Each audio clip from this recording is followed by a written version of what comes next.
Hey, what's up everyone? Brent from Brenspeed. So we're in our High Mile Mustang build. I want to sit down for a minute and just talk about some random parts, basically suspension. We get a lot of phone calls all the time, not necessarily understanding how this stuff works. So I want to hit some of the basics on this. So this is a lower control arm. Right here I have a factory lower control arm. Now, this is stamped steel and it has like a rubber bushing in here. And basically what happens under acceleration or hard launches, this flexes and it'll create wheel hops. So like 05, they don't have to be like a Coyote. So 05 to 14 Mustangs, you're gonna experience maybe wheel hop on your factory car, especially when you start to modify it. An upgraded lower control arm is a probably 90% or almost 100% cure for that. Now what we're gonna run on this car is a lower control arm that's adjustable. And the reason you wanna run an adjustable, not all the time, but some of the times, if you've modified the height of your car, sometimes where the rear end sits isn't necessarily centered.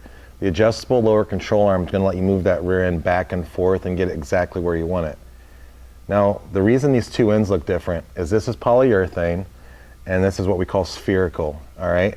So they're pretty different here. Polyurethane, if you're someone that doesn't want much more noise than the factory suspension is going to give you, and you're not a die-hard racer, you're going to get a lower control arm with some sort of polyurethane or rubber bushing on the ends. Now under hard launches or severe racing applications, you can break these.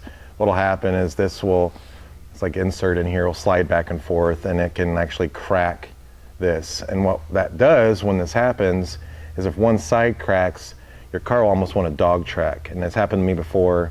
So what I'm running on this car is going to have a spherical end on this end. There's no chance of any sort of breakage on this. Now, something you need to understand is factory suspension is pretty quiet, and it's like that for a reason. So when Ford designs cars, they have what's called like NVH, and they want to keep the car quiet. They don't want a lot of noise coming up through it. And they do a decent job of the suspension for that situation. Now when you start getting into the aftermarket and you start modifying the suspension, you might get more noise come up from the car. And that's just something you're gonna basically have to live with. So if you're someone that literally, if you have one more decibel of noise coming up through the car, you need to understand, and you're thinking, I don't want that.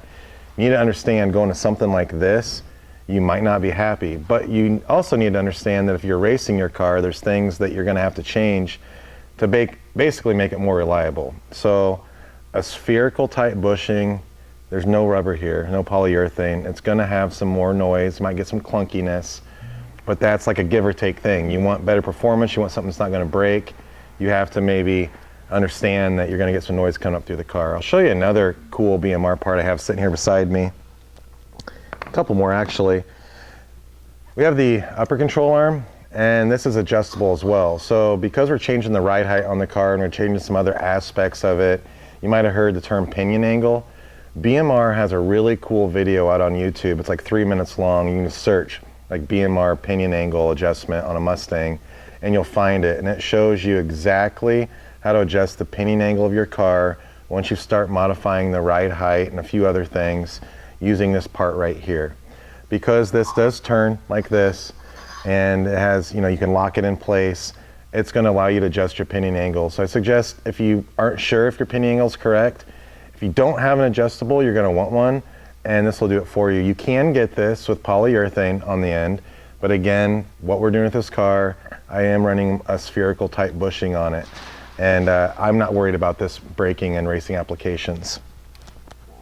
Now this other adjustable part here is what we call an adjustable Panhard Bar. And you may have heard of these and you're wondering, why do we want an adjustable Panhard Bar? Well, you have this on the car from the factory, it's non-adjustable.